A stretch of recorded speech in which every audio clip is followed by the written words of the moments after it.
ناظرین، آج ایک ایسی حقیقت پر میں نے بات کرنی ہے جس پر نارملی بات ہوتی نہیں ہے، اور یہ ایک ایسی حقیقت ہے کہ جس سے انکار بھی کوئی نہیں کر سکتا۔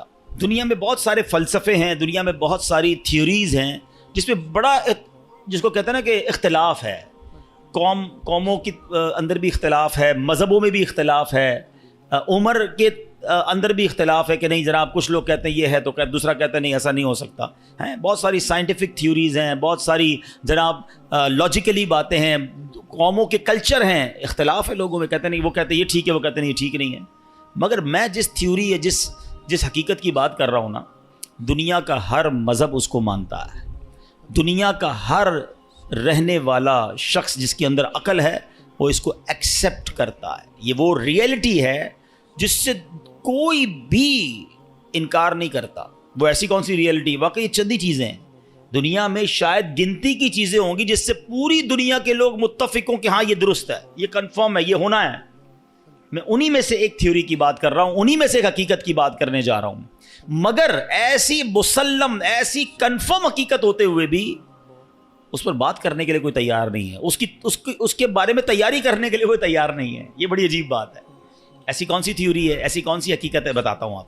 لیکن پہلے میں آپ کو ایک واقعہ سناتا ہوں، اس واقعے کے ذریعے ہم اس ٹاپک تک بھی پہنچ جائیں گے اور مزید ریئلائزیشن آسان ہو جائے گا۔ حضرت عبداللہ بن ابو نوح رحمۃ اللہ تعالی فرماتے ہیں، میں نے مسجد نبوی شریف میں ایک بوڑھے میاں کو دیکھا۔ وہ مسجد کی صفائی کرتے تھے اور دن رات مسجد میں ہی رہتے تھے۔ لوگوں نے بتایا کہ یہ بوڑھے میاں جو ہیں یہ مسلمانوں کے تیسرے خلیفہ حضرت عثمان غنی رضی اللہ تعالیٰ عنہ کی اولاد میں سے ہیں، صاحب اولاد ہیں۔ اللہ پاک نے مال بھی بڑا عطا کیا ہے، لیکن یہ سب کچھ چھوڑ کر بس مسجد کے ہو کر رہ گئے ہیں۔ صبح و شام مسجد میں پڑے رہتے ہیں، مسجد کی صفائی کرتے ہیں، بس عبادت کرتے رہتے ہیں۔ حضرت عبداللہ بن ابو نوح رحمۃ اللہ تعالیٰ کہتے ہیں، میں نے جب لوگوں کی یہ باتیں سنی تو میں نے کہا کچھ تو ہے اسپیشل، جس کے بعد اتنا مال ہو، اتنی بڑی فیملی ہو، یہ مسجد میں زیادہ ٹائم کیوں گزارتے ہیں؟ تو میں ان کو واچ کرنے لگا، ان کو فالو کرنے لگا کہ کچھ راز کی بات، سیکھنے کی بات پتہ چلے گی۔ تو کہتے رات کا جب پچھلا پہر ہوا، لاسٹ آخری پہر تہجد کے وقت آیا، میں نے دیکھا کہ یہ مسجد سے نکلے اور جنت البقیع کی طرف جا رہے ہیں۔ جنت البقیع مدینہ منورہ کا قبرستان ہے، اور یقین کریں کمال کا قبرستان ہے۔ آپ یقین کریں، مطلب جنہوں نے دیکھا ہے وہ میری بات جلدی سمجھ جائیں گے، جنہوں نے نہیں دیکھا میں دعا کرتا ہوں یا اللہ ہم سب کو مدینے کی حاضری عطا کرے۔ یہ دنیا کا واحد قبرستان ہے جس کو دیکھ کر ڈر نہیں لگتا، مرنے کا جی چاہتا ہے۔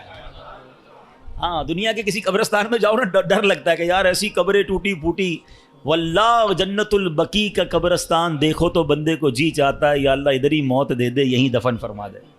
ہاں، میں کبھی موقع ملا چلیں اشارتاً بات کر دیتا ہوں، ورنہ یہ میرا موضوع نہیں ہے۔ ورنہ میری ایک بار جنت البقیع کے گورکن سے ملاقات ہوئی، ایسی باتیں مجھے بتائی انہوں نے، میں کتنی دیر تک تو روتا ہی رہا۔ اور میں دو باتیں بتا دیتا ہوں، پھر کبھی موقع ملا تو اس پر تفصیل سے بات کریں گے۔ کہ وہ مجھے ملے اور بڑی اچھی محبت والی ملاقات ہوئی۔ تو میں نے کہا یار کچھ تو بتاؤ جنت البقیع کے بارے میں، ایسا کیا ہے؟ ہم تو سنتے ہیں آپ تو قبر کھودتے ہیں، آپ تو جنت البقیع میں ہوتے ہیں۔ کہتے ہیں عبدالحبیب بھائی پہلے بتائیں آپ کو میرے جسم سے خوشبو آ رہی ہے؟ میں نے کہا خوشبو تو بڑی آ رہی ہے، کون سا عطر لگایا ہے؟ کہتے ہیں واللہ میں نے کوئی عطر نہیں لگایا، یہ بقیع کی خوشبو ہے، جنت البقیع کی مٹی کی خوشبو ہے۔ اچھا، وہ کہتے ہیں دنیا کا کوئی بھی قبرستان اٹھا لیں، پھر میں نے بھی غور کیا، وہاں آپ کو کیڑے بکوڑے بہت سارے جانور ملتے ہیں نا، مردے دفن ہو رہے ہیں، اور ظاہر قبرستان میں تو صفائی نہیں ہوتی نا، تو آپ کو کیڑے بولا جنت البقیع میں ایک کیڑا نہیں ہے۔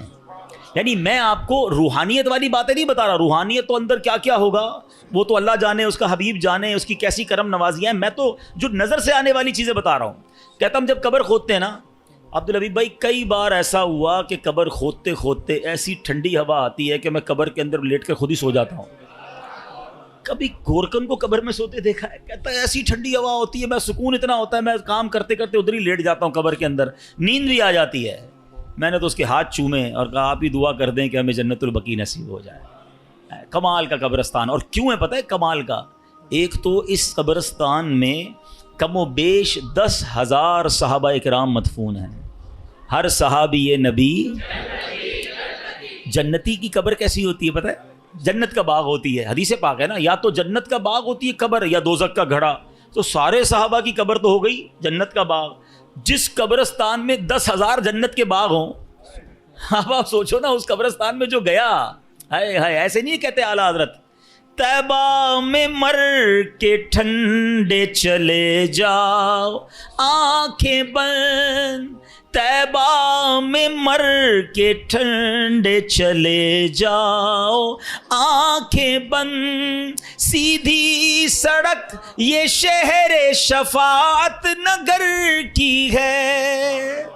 ہاں اچھا، پھر مدینے میں مرنے کے حوالے سے، ہاں یہ صرف جنت البقیع کی تو برکت ہے ہی ہے، سنو میرے آقا کا کیا وعدہ ہے۔ نبی پاک نے انکریج کیا ہے، حدیث پاک کا مضمون ہے کہ تم میں سے جس سے ہو سکے وہ مدینے میں مرے، کہ جو مدینے میں مرے گا میں اس کی شفاعت کروں گا۔ ہاں مدینے میں مرنے کی تمنا یہ ہمارے ایمان کا تقاضا ہے، عشق رسول کا تقاضا ہے۔ اور اس حدیث کی شرح میں پتہ علماء نے کیا لکھا ہے، اگر کوئی اس حدیث پر عمل کرنا چاہتا ہے نا تو وہ اپنا بڑھاپا مدینے میں گزارے اور پھر بغیر کسی ضرورت مدینہ پاک سے باہر نہ نکلے۔ مجھے ایک میسج آیا مدینہ منورہ سے، دیکھیں موضوع مجھے نہیں پتا تھا یہ چھڑ جائے گا، ہمارے لاہور کے ایک اسلامی بھائی ہیں مدینہ پاک میں، اور انہوں نے کہا آج مجھے کسی نے بتایا کہ ایک خاتون ہیں جو پاکستان سے گئی ہیں وہاں پر، 32 سال ہو گئے ہیں وہ مدینے سے باہر نہیں نکل رہی ہیں، کہتی ہیں باہر نہیں نکلوں گی کہیں باہر موت نہ آ جائے، مجھے مدینے میں مرنا ہے۔ اور میں ایسے کئی مدینے میں رہنے والوں کو جانتا ہوں جو نہیں جاتے، مکے بھی نہیں جاتے، ایک بار حج کر لیا انہوں نے، کہتے فرض ادا ہو گیا ہے اب مدینہ نہیں چھوڑنا ہے۔ آقا نے فرمایا جس سے ہو سکے وہ مدینے میں مرے، کہ جو مدینے میں مرے گا میں اس کی شفاعت کروں گا۔ نصیب والوں کو ملتا، مرنا تو ہے ہی، اللہ کرے مدینے کی موت مل جائے، جنت البقیع مل جائے، زور سے کہہ دو آمین۔ پتہ نہیں کس کی آمین کے صدقے ہمارا بیڑا پار ہو جائے، یہ دعا ہمارے حق میں قبول ہو جائے۔ کچھ موت وہ ہوتی ہیں، میں ابھی پچھلے دنوں ہمارے ایک ساتھی تھے، ان کی والدہ کی یا والد کا انتقال ہوا مدینہ شریف میں اور جنت البقیع میں مدفن ہوئے۔ میں ان سے ملنے گیا، میں نے کہا مجھے سمجھ نہیں آ رہی آپ سے تعزیت کروں یا مبارکباد پیش کروں، یعنی ایسی بھی موتیں ہیں کہ جس پر افسوس ہی نہیں ہوتا کہ مطلب یہ تو ارمان تھا نا، یہ تو زندگی بھر مانگا ہے کہ یا اللہ ایمان والی، عافیت والی، مدینے والی، سبحان اللہ موت مل جائے، اور کیا چاہیے، مرنا تو ہم سب نے ہیں، مگر یہ موت ایسی ہوتی ہے جس کی تمنا ہوتی ہے۔ تو بہرحال وہ جو حضرت عثمان غنی رضی اللہ عنہ کی اولاد سے جو تھے وہ جنت البقیع میں گئے، رات کا آخری پہر تھا، قبلہ رخ ہو کر نماز پڑھنے لگے، ساری رات نماز پڑھتے رہے، فجر کا وقت شروع ہوا تو انہوں نے ایک دعا کی، اللہ کی بارگاہ میں عرض کرتے ہیں اللہم انک ارسلت الی ولم تأذن لی فإن كنت قد رضیتنی فأذن لی وإن لم ترضنی فوفقنی لما یرضیک۔ ترجمہ کیا ہے، اے اللہ پاک تو نے میری طرف اپنا قاصد بھیجا مگر یہ نہ بتایا کہ تو مجھ سے راضی ہے کہ نہیں، اے مالک کریم اگر تو مجھ سے راضی ہے تو مجھے بتا دے، اگر راضی نہیں ہے تو اپنی رضا والے کام کرنے کی توفیق عطا فرما دے۔ اچھا وہ یہ بوڑھے میاں دعا مانگ رہے تھے، اتنے میں ایک بکری یا اس جیسا کوئی جانور آیا، بوڑھے میاں نے اس کی جانور کی پیٹھ پر ہاتھ پھیرا اور اس کا دودھ بھی پیا، اس کے برکت کی دعا دی اور واپس مسجد نبوی شریف میں آ گئے۔ حضرت عبداللہ بن ابو نوح اللہ تعالیٰ علیہ کہتے ہیں میں 3 راتوں تک دیکھتا رہا، روز یہی کرتے تھے، تہجد کے وقت چلے جاتے جنت البقیع میں، وہاں نمازیں پڑھتے، دعائیں کرتے، پھر واپس آتے۔ 3 دن بعد میں نے حضرت کو روک لیا، میں نے کہا حضرت میں 3 دن سے آپ کو چیک کر رہا ہوں، آپ دعا کرتے ہیں، دعا میں کہتے ہیں یا اللہ تو نے اپنا قاصد میرے پاس بھیجا ہے۔ اللہ نے کون سا قاصد بھیجا ہے؟ قاصد کہتے ہیں میسنجر، پیغام لانے والا۔ اللہ نے آپ کے پاس کون سا پیغام بھیجا ہے؟ بوڑھے میاں نے کہا ایک دن میں آئینہ دیکھ رہا تھا، میں نے اپنی داڑھی میں ایک سفید بال دیکھا، بس میں نے جان لیا کہ اللہ کی طرف سے موت کا قاصد میرے پاس آ گیا۔ بس اللہ اکبر، یہ اللہ والوں کی شان تھی کہ موت کو کیسے یاد کرتے تھے۔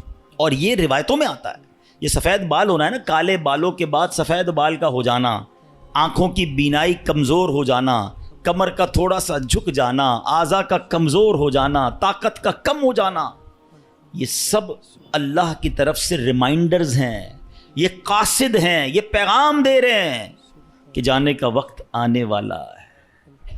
مگر کیا ہم لوگ اس بات کا احساس کرتے ہیں؟ جو میں نے شروع میں بات کی تھی نا کہ ایک حقیقت جس کو تمام مذاہب، تمام نیشنلٹیز، تمام لوگ مانتے ہیں، جو ہونی ہے، وہ ایک ایسی متفقہ حقیقت ہے، ریالٹی ہے کہ موت آ کر رہے گی۔